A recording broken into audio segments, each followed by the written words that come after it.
Bapak Ibu, Saudara yang dikasih Tuhan, kembali kita bertemu dalam kasih dan kemurahan Tuhan pagi hari ini. Kita patut bersyukur buat apa yang Tuhan sudah beri dalam hidup kita.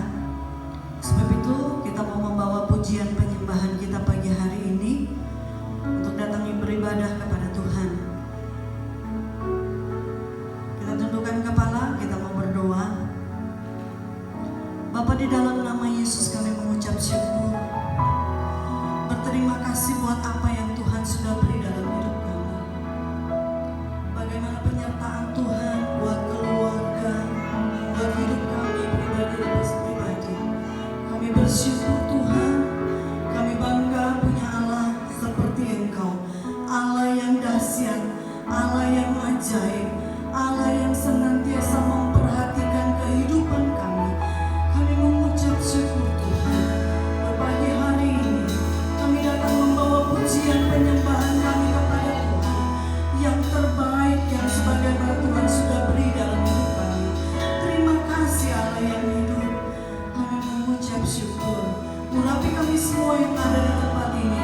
Urapi kami semua yang ada di rumah dimanapun kami berdiri saat ini Tuhan. Dengan pengurapan Allah turun atas kami, memberkati hidup kami. Terima kasih Tuhan. Terima kasih Allah. Kami bersyukur. Haleluya. Amin. Kita banggakan pujian, pengagungan kita kepada Tuhan. Haleluya.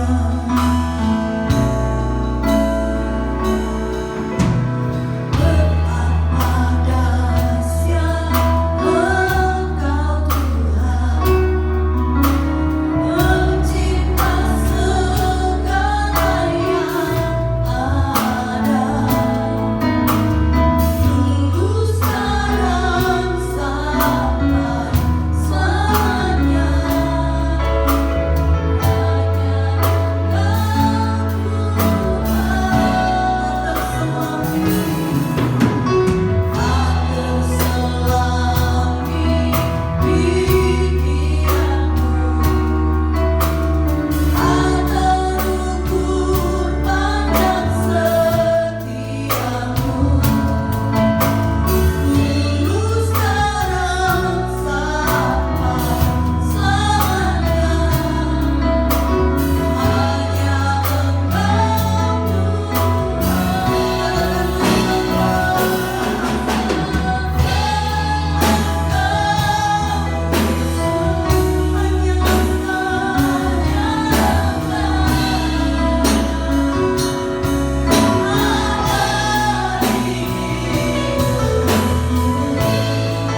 memiliki Allah atau Tuhan yang benar.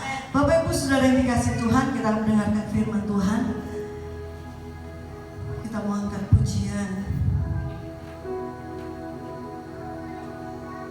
Tidak ada yang mustahil buat Tuhan kerjakan dalam hidup kita pagi hari ini. Haleluya.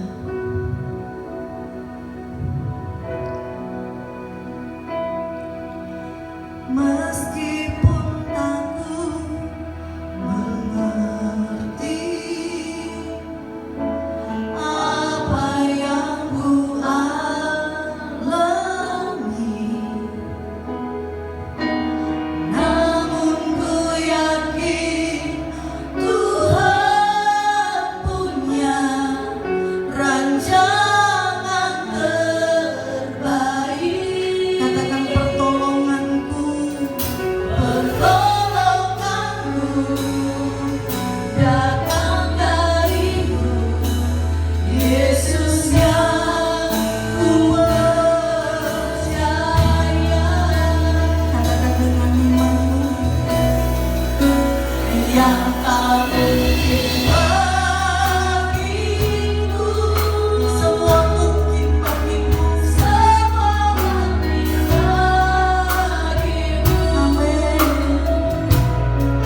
kasih Tuhan, terima kasih Bapa. Kami mengamenkan atas lagu ini Tuhan. Benar bahwa apa yang tak mungkin bagi kami Tuhan, tapi itu semua mungkin bagimu. Tuhan Yesus, pada saat pagi hari ini Bapa, sebentar lagi kami akan mendengarkan firman-Mu. Biarlah Tuhan, lewat firman-Mu yang Kau hamba-Mu yang Kau tunjuk untuk memberitakan firman-Mu, setiap apa firman yang keluar dari lidah bibir hamba-Mu itu Tuhan, itu bisa menguatkan kami, bisa meneguhkan setiap hati kami ya Bapa.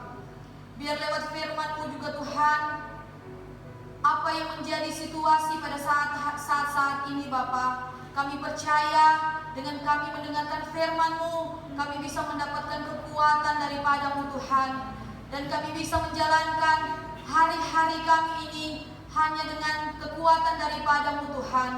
Kami tahu Bapa, tanpa kekuatan daripada-Mu Tuhan, itu semua adalah sia-sia. Dan kami secara manusia kami tidak mampu Tuhan. Kami percaya, kami yakin Allah Roh Kudus selalu memampukan kami lewat firman-Mu. Terima kasih Tuhan, terima kasih Bapa. Engkau tutup bungkus kuasa darah-Mu oleh hamba-Mu Bapa, agar supaya dia bisa berkata-kata hanya seturut dengan kehendak-Mu, bukan kekuatannya Bapa. Tapi kami percaya Allah Roh Kudus selalu mengurapi hamba-Mu. Terima kasih Tuhan, terima kasih Yesus. Kami menyerahkan firman-Mu ke dalam tangan-Mu, dan kami sudah berdoa dan mengucap syukur hanya di dalam nama Yesus. Haleluya. Amin. Selamat pagi semuanya. Apa kabar? Luar biasa. Ya. Saya berdoa dari tempat ini agar supaya Bapak Ibu, saudara semuanya ada di dalam sukacita, tidak dengan kekhawatiran atau kecemasan pada saat-saat ini. Dan saya yakin dan percaya, kalau saudara menjadi orang yang benar, saudara menjadi orang yang dekat dengan Allah, saya yakin dan percaya Allah senantiasa menaungi, bahkan menolong, bahkan menyediakan berkat-berkat yang kita perlukan. Amin. Dan pagi ini saya ingin mengingatkan lagi kepada Bapak Ibu yang ada di rumah, bahkan saudara-saudara, adik-adik semuanya, kita akan mengingat-ingat lagi, yaitu seorang Ayub yang dikenal dengan kehidupannya yang saleh, ya. Ayub, masih ingat? Yang jelas Ayub bukan orang bangka, tetapi dia ada di tanah Uz, ya. Dia mempunyai 7 anak laki-laki, 3 anak perempuan, dan dia sangat kaya. Mempunyai 7 ekor kambing domba, 3.000 ekor unta, 500 pasang lembu, 500 ekor keledai, dan dia mempunyai banyak sekali budak-budak. Dan Ayub menjadi orang yang terkaya di tanah Uz. Dan pada ayat yang ke-13, anak buahnya kasih tahu kalau ada bencana. Orang Seba merampas lembu sapinya. Belum anak buahnya itu berhenti ngomong, ada anak buahnya yang lain memberitahukan kepada Ayub bahwasanya ada api yang telah menyambar dari langit. Kambing domba habis. Tidak berhenti di situ saja. Orang Kasdim mengambil unta-untanya. Dan tidak berhenti di situ saja cobaannya Ayub. Pada waktu ada angin ribut dari segala penjuru, robohlah rumah. Dan saat itu ke-10 anaknya itu sedang minum-minum tidak makan-makan karena rumahnya roboh, meninggallah mereka, matilah mereka. Secara dunia, kalau kita berpikir, kenapa di Ayub ini ada 42 pasal, dan di dalam ayat sampai yang ke-42 itu Ayub tidak melakukan dosa. Karena Ayub adalah orang yang saleh, orang yang taat. Ya. Nah, kalau orang dunia, seandainya anak-anaknya diambil Tuhan, harta bendanya diambil Tuhan, pasti apa yang diperbuat oleh orang dunia. Jangankan orang dunia, dalam hal ini mungkin saya yang diperhadapkan di dalam masalah Ayub, dan mungkin saya sudah menyudahi, udahlah, mendingan saya bunuh diri, atau saya lari dari Tuhan, mungkin dengan pindah agama, mungkin, ya, semua bisa terjadi. Pertanyaannya, kenapa Allah tidak membela saya? Dan kenapa Allah tidak memihak Ayub? Kalau kita dengar cerita, ya, Petrus dipenjarakan dan Petrus ditolong oleh Tuhan lewat malaikat-malaikatnya. Petrus ditolong Tuhan. Daniel di kandang singa, Daniel ditolong Tuhan. Sadrak, Mesak, Abednego dilepaskan dari jilatan api. Sadrak, Mesak, Abednego ditolong Tuhan. Tetapi pertanyaannya, kenapa dengan Ayub? Kalau orang dunia pasti katakan karena Ayub punya dosa yang tersembunyi. Itu pertanyaannya. Dan itu pernyataan daripada orang dunia.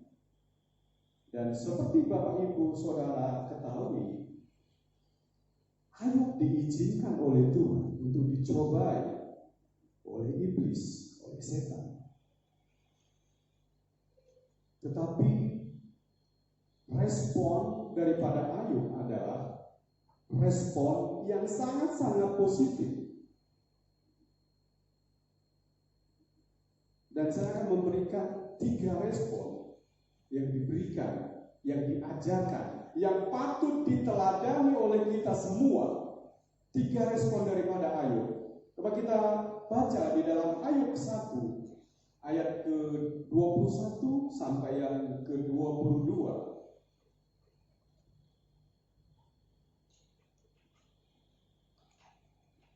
Katanya, dengan telanjang aku keluar dari kandungan ibuku. Dengan telanjang juga aku akan kembali ke dalamnya. Tuhan yang memberi, Tuhan yang mengambil. Terpujilah nama Tuhan.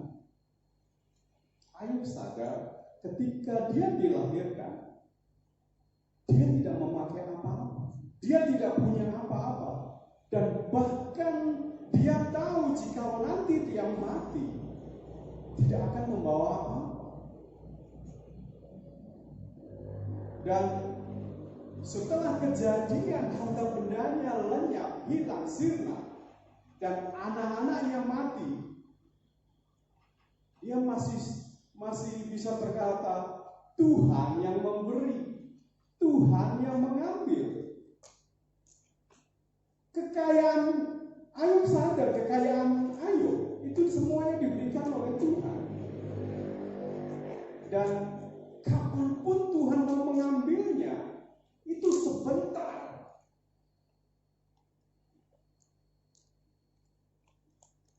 Dan yang saya sangat-sangat kagum kepada Ayub adalah kata-kata yang terakhir, terpujilah nama Tuhan. Sudah hartanya hilang, anak-anaknya meninggal, ya. Dia masih bisa bilang terpujilah nama Tuhan. Dia masih mau memuji Tuhan, masih bisa memuji Tuhan. Itu respon daripada Ayub. Dan ini bisa dikatakan respon yang benar, respon yang diharapkan oleh Tuhan, bahwasanya kita memiliki respon yang positif seperti Ayub. Dan respon yang kedua kita membaca di dalam Ayub 2 ayat 9 dan 10.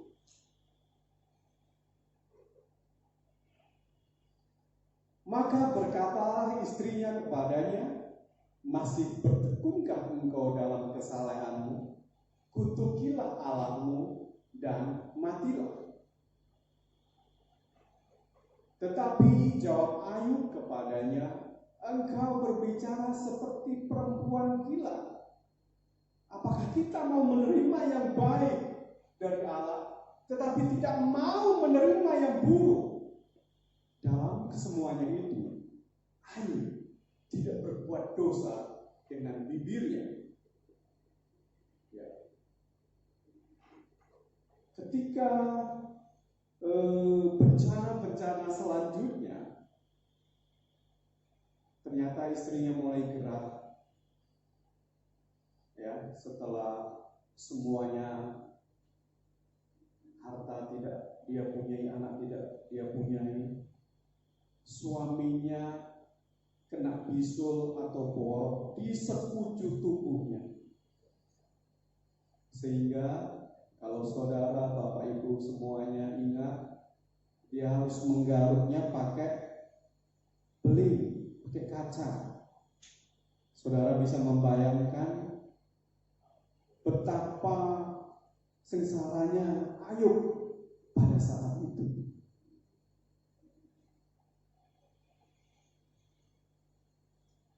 Tetapi apa jawaban seorang Ayub? Apa respon Ayub? Masakan kamu mau menerima yang baik-baik saja, tetapi tidak mau menerima yang buruk? Nah, dari semuanya itu Ayub tidak berbuat dosa. Dan Ayub tahu rancangan Tuhan yang telah diberikan kepada dia. Kita tahu rancangan Tuhan adalah rancangan yang terbaik, rancangan yang sempurna yang telah diberikan kepada Ayub dan diberikan kepada saya dan Bapak Ibu semuanya. Dan yang terakhir, respon apa yang diberikan kepada Ayub yang patut kita teladani? Di dalam Ayub 42 ayat ke-4 sampai 6. Dan saya menganjurkan kepada Bapak Ibu Saudara semuanya nanti membaca di dalam Ayub, karena Ayub ada 42 pasal. Jadi satu minggu ada 7 hari, satu hari 6 pasal. Ya, Bapak Ibu Saudara yang ada di rumah, PR-nya satu hari 6 pasal. Dan ini saya rasa tidak berat, karena hari-hari ini kan kita banyak waktu luangnya. Dan waktu luang itu digunakan membaca dari perikop Ayub ini, dari pasal 1 sampai 42, jadi sehari ada 6 pasal. Amin. Dan Ayub yang ke-40, pasal 42 ayat 4. Firman-Mu dengarlah, maka akulah yang akan berfirman. Aku akan menanyai engkau supaya engkau memberitahu aku. Ayat yang ke-6.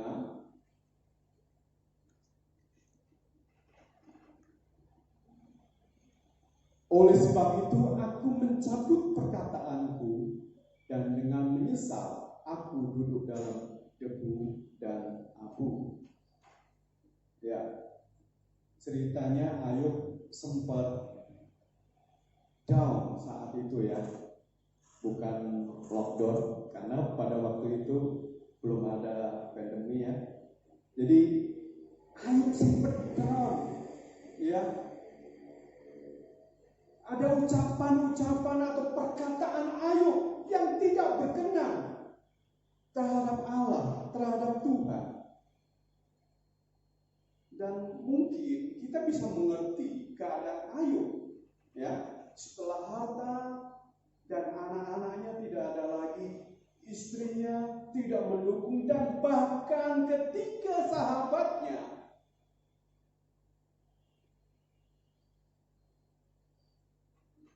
datang kepada Ayub, dan kita tahu ending daripada kisah Ayub ini adalah keadaan Ayub dipulihkan.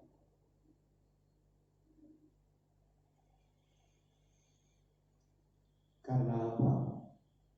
Respon yang begitu positif. Respon Ayub yang tidak mengutuki Tuhan, tidak marah dengan Tuhan, tetapi dia yakin ada rencana Tuhan, ada rancangan Tuhan yang dahsyat untuk Ayub, sehingga endingnya dia dipulihkan oleh Tuhan kita karena kesalehan Ayub, ketaatan Ayub, dan respon-respon yang begitu baik, yang begitu positif, yang bisa kita teladani untuk menghadapi segala pergumulan, segala cobaan-cobaan, segala permasalahan kita, sakit penyakitkah, ekonomi, dan saat-saat ini kalau kita diperhadapkan dengan virus ya, bagaimana kita akan meneladani seorang Ayub ya, merespon yang positif, merespon yang baik di dalam menyikapi semuanya ini. Kita patut meneladani sikap yang diambil atau respon Ayub yang begitu positif. Amin. Ya, kita akan menutup ibadah kita, dan nanti di akhir daripada pujian ini saya minta Ibu Gembala menutup ibadah dan doa berkat. Kita angkat pujian hormat bagi Allah Bapa.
hormat bagi Allah Bapa, hormat bagi Allah Anak, dan hormat bagi Allah Roh Kudus.